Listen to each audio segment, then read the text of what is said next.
Yeah, so I got this pretty incredible story to tell. And it happened a decade and a half ago, like a good 15 years ago, is when I was told this story. And at the time, it was very convincing, and I looked at it as true. I was very convinced by the person who told me. But yeah, let's get to it. I was I was working at a Walmart doing overnight stocking at this Walmart, and it was in a city outside of Houston, Texas, and it was called Spring Cypress. And at the time, I was going to Prairie View A&M, and I had withdrew. I was going through the motions, so I withdrew, and I was working at this Walmart doing overnight stocking, and it was pretty much I had been there about a year, and so of course you know the people you work with, you familiar with just the people there, and so it was this one man in particular. He was an older black guy, about 5'6", real skinny. I always wore a baseball cap. Um, Used to have like a little small towel in his back pocket. That was just his style. And he was, pretty quiet. He would say what's up when he walked by, you see him or come down your aisle. And so, yeah, that was pretty much. So on one particular day, he asked me, he's like, hey man, which way you going? He was like, you going towards Prairie View? And I was like, yeah, I'm heading. That's the way I go. And he was like, hey, you mind giving me a ride home? And I was like, yeah, no problem. Yeah, bro, I'm heading that way. He was like, man, are you okay? Appreciate it. And so he hops in the car and immediately starts, you know, telling me about a situation that happened. So he's like, man, this big Harry, man. So I'm like, what is he talking about? I'm like, you talking about your manager or something? And he was like, no, man, no. He was like, man, it's the situation that happened to me. He was like, man, I had an experience you wouldn't believe. And so I'm like, man, okay, what's this? I'm thinking to myself. And so he starts telling me. He was like, man, so he was like, man, I've been smoking since I was about 11 or 12. He was like, man, I'm in my, I forgot what age he told me, but late 50s or something. That's how he looked to me as far as, so it was around that age. And so, he tells me, he was like, man, I've been smoking since I was 11 or 12. And he was like, so, that's been like 40 some years, I've been smoking. And he was like, man, it got to a point to where I walked to the end of an aisle and, it's hard for me to catch my breath. I got to bend down and really he was like, man, it got to that point. And so, and, so he tells me, he was like, yeah, man, before I wasn't always doing, the sweeping and mopping at Walmart. He said, I used to work in the freezer area.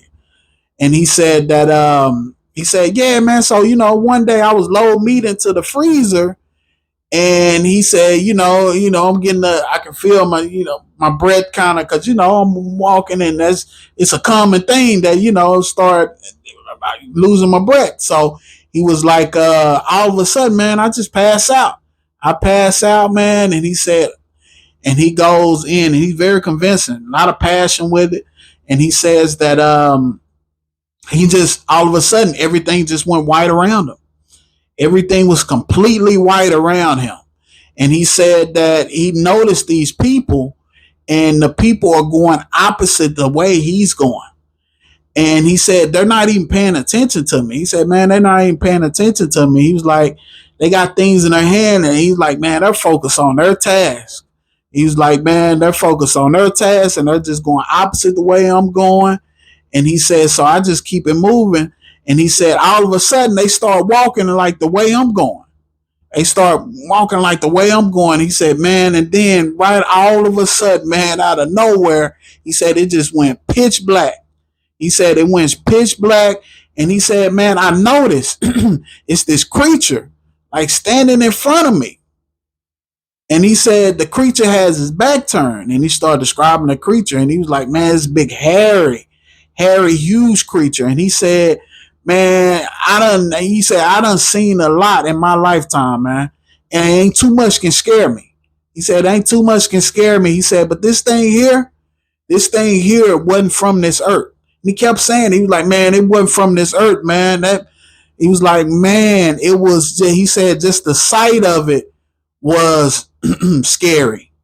Just the overall statue of it and everything, it was scary. He said, I was so frightened that I couldn't really move. I just stood there, and he said the creature's back was turned. And he said the creature turned in a way like he's finna turn towards him. And he said he seen smoke coming from the creature's nose. And so the creature's almost about to turn around. And he said he just turned around and he took off running. He took off running. He said all of a sudden, next thing you know, I had woke up and I'm swinging at people. And he said that it was the ambulance people, and it was the people I work with. They were around me, and I was swinging at them. He was like, man, because I'm still thinking it's that creature. I'm still thinking I'm in that situation. And he said that pretty much they revived him and, took him to the hospital. And, he described the story to everybody. He said, man, I told my preacher, and my preacher gave me some advice. He was like, man, it was hard for me to sleep. It was hard for me to sleep for a while. He said, just thinking about that situation, thinking about it. He said, man, that creature, that was something else. He said, I ain't ever seen anything like that. And, of course, again, he said, man, it wasn't from this earth. He said it wasn't from this earth at all. But he said what he got out of the story is, he said, of course, to quit smoking. He said, because smoking got him in a situation to where he passed out and he basically died. And that was the experience that he had when he died, for that brief moment. And he said what he got out of the situation is stop smoking. And he said that, so, he was like, hey, man, I enjoy smoking, man. I used to, that's what I did. I look forward to it. He said, even though I knew, it got to a point to where it started taking things from me as far as, in my body. He was like, man, things didn't function the way it needed to function. And, he said that pretty much, he said, man, now, he said, I haven't smoked in, he told me the amount of years, and he said that, man, it's a joy. He said, it's a joy, man. He said, don't get me wrong. I had those, thoughts and urges, but he was like, man, it ain't even worth it. It ain't even worth it. So he said, I get a pack of cigarettes. I see a pack laying on the ground. Man, I throw it back on the ground, or throw it away so nobody else is smoking. And so he was like, it just, what I got from it was that it was time for me to stop. That's what he said. And so when he told me this story, while he was telling me, it took me back to when I had watched Joel Osteen one day. And Joel Osteen was describing a story of, he said it was a lady. She was walking towards her car. I think he said it was a young lady, if I'm not mistaken. She was coming back from the library or somewhere, and she said that it was dark. He said it was dark, and she was walking back to her car, and he said that she noticed it's two guys coming, walking toward her. And so, she's feeling almost like, because it's, nobody in the parking lot that she can see but her and these two guys. So she starts, moving a little bit to get to her car, and she noticed, like, hold on, wow, they're getting closer. So she says a little prayer. And so she gets moving, and she's almost to her car, and she noticed, like, man, they're right there. And so when she gets to her car, she kind of turns around, like, like what's going on? What do you want? And she said, all of a sudden, they just stopped in their tracks, looked up in fright, and ran for their dear life. She's like, they just turned around and ran. She said, I don't know what was going on. She's like, it was one of the oddest things. She's like, I was so relieved because I knew that they were going to do something foul. And so I was relieved that, I was left alone, with them not doing anything. She was like, but yeah, the situation just really freaked me out. And so she told the police about him, and the police ended up finding him. She gave him a description. They found the guys. And when they found them, they were so ready to tell what happened to anybody.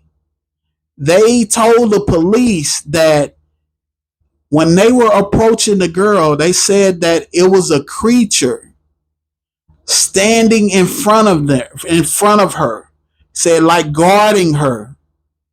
And they said that when you see this creature, is just by the sight of it, it will scare you to death. And they said they turned around and just ran for their lives.